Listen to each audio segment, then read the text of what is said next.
What's going on, guys, and welcome back to another video. So I want to explain how more stimulus checks are being confirmed.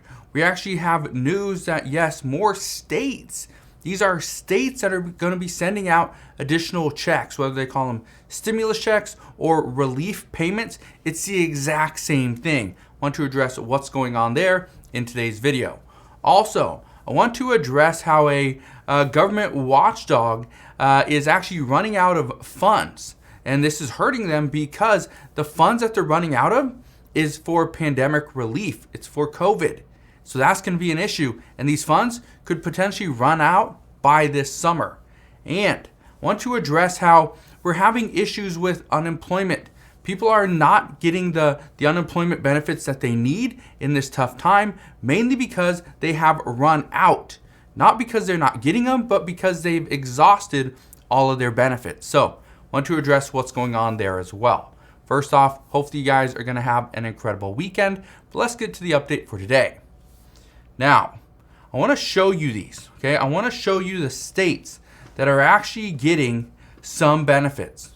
Okay, because, and the reason why I want to show you this is because a lot of people are wondering, is their state ever going to provide any assistance?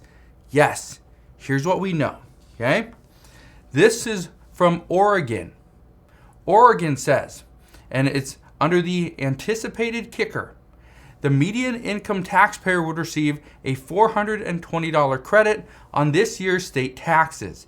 The average taxpayer with an adjusted gross income of roughly $67,500 would receive $850. And says, since the kicker is awarded as a percentage of income taxes paid, the top 20% of earners in the state of Oregon stand to receive far more, between $1,600 and $16,880. That's big. That is big. Up to $16,000 as pretty much a stimulus check or rebate. That's incredible. Now that's just in the state of Oregon. Here's something in Idaho. Look at this. In Idaho, the $350 million in rebates will be funded in part by the state's record $1.9 billion budget surplus. It includes a 12% rebate for 2020 filers on taxes paid in 2019, or $75 per taxpayer and dependent, whichever is greater. So either it includes the 12% rebate or $75. So you will at least get $75 or more. Again, that's pretty big. And I think this is important to understand that, and I've been saying this for months, is that as states realize how much additional funding or money that they do have, what their budget surplus is, in many cases they have to send that money out. Legally, they have to give it back to residents. They cannot hold on to it. So I think this is extremely important to understand. Now, in Georgia, let's look at this. Georgia Governor Kemp proposes tax refunds of $250 for individuals or $500 for couples filing jointly to Georgians out of their budget surplus. Now, here's the reason I want to bring this up. Again, the state had additional money. That's what I've been saying for months, and it hasn't changed. You know, California's here as well. Now, I'm not going to touch on California because they have an excessive amount of a budget surplus, and I've talked about them in the past. But the reason why it's so important is because almost every single state has additional money, but they're just trying to figure out what they can do with it. Let's look at Kansas, because Kansas says their governor is proposing $250 tax rebates, but the GOP is skeptical. Here's why. These payments, and again, this is coming from about a month ago, but these payments, okay, from the governor, the $250 rebates, what you need to understand is that Republicans don't like this because it's coming so close to the election. Same thing goes down for Minnesota Governor Walz, because right now, eligible recipients, $350 direct payments, right? That's not bad. Frontline workers would actually receive $1,500. Okay? So a $1,500 payment just to be a frontline worker. Now, I think that's extremely important to understand as well, is it's not just every resident's going to get a payment. Some residents are going to get payments, but there could be something like what Minnesota's thinking about is let's give every resident in the state $350. All right. But let's go one step further and let's provide frontline workers with a $1,500 payment. Now, we've seen this before where some states will provide a somewhat of a boost, maybe a so-called stimulus check, but they will also provide teachers with a teacher retention bonus. They'll provide frontline workers with a hazard pay bonus, right? And they come up with different ways. Again, it goes back to the exact same thing, is they're just trying to give their residents some of the money back. There's no law that says they have to give the money to every single resident. In many states, the law is they have to return that money. So we'll see what happens. But again, we're getting there. More states are providing this funding. Here's a couple others. Let me show you this. Okay. In Indiana, residents should receive about $170 back. And in Colorado, they'll get about $69 back. So it's not huge, but it's something. And even Forbes says, California is grappling with a massive $31 billion estimated surplus for 2022. And Governor Gavin Newsom, he said it's possible some of the money could be given directly back to taxpayers through rebates. We've already seen this, okay? We've already seen in California, they've given the Golden State stimulus, actually 2 times, right? So that's pretty impressive that they keep giving the money back. That's great because it's going to help out those that live in the state. So I think it's extremely important to understand where we're at this point. States across the country, we're seeing the budget surplus increase, right? We got a surplus, but it's actually increasing. That's the issue. And this is what Republicans said last year as well, before the American Rescue Plan passed. But they said states don't need $350 billion. They're perfectly fine. But Democrats passed the bill. They passed $350 billion to states. Now the states have an excessive surplus. So the money just goes back. Now, I want to mention this, okay? Because I mentioned this, I think, like a week and a half ago, is that what we are kind of hearing, again, these are just thoughts, kind of rumors.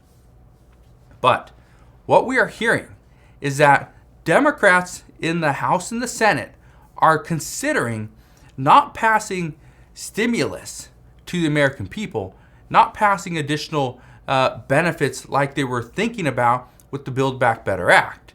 But if they decide to move a different direction in a roundabout way, they could actually provide more pandemic relief to states.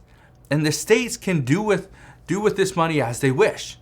Which, if they give it back to the residents, it's the exact same thing as if the federal government and our senators and representatives in Washington decided to pass relief to the American people as well. It's the exact same thing. It's just going a roundabout way to get the same result. So that was part of the discussions. Again, those are some of the rumors, but I don't know what's going to happen yet. So we will see. Now, one thing I want to just address really quick is that if you are not going to file your taxes this year and you didn't get a $1,400 stimulus check, you'll be out of luck.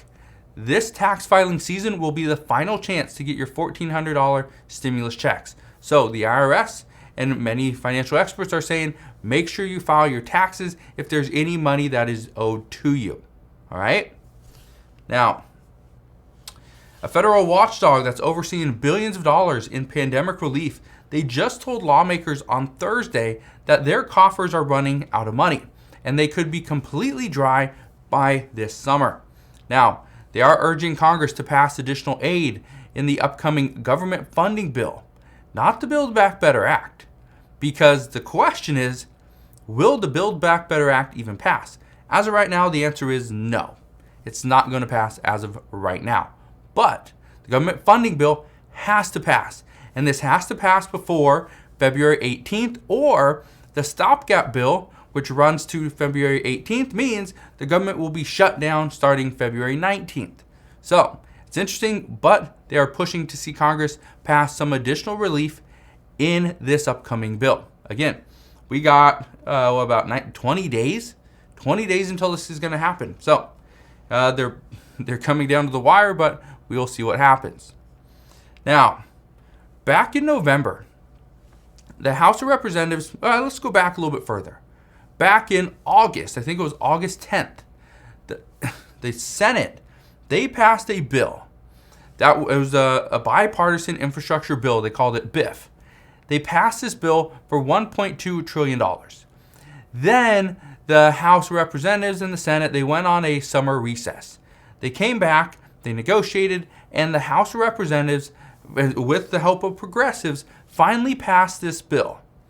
This was, I think, on November 6th. It was somewhere right around the first week of November. They passed this bill. So this $1.2 trillion bill passed in November on November 6th. Okay, first week. It's been almost 3 months, and very little money has actually gone out. But why?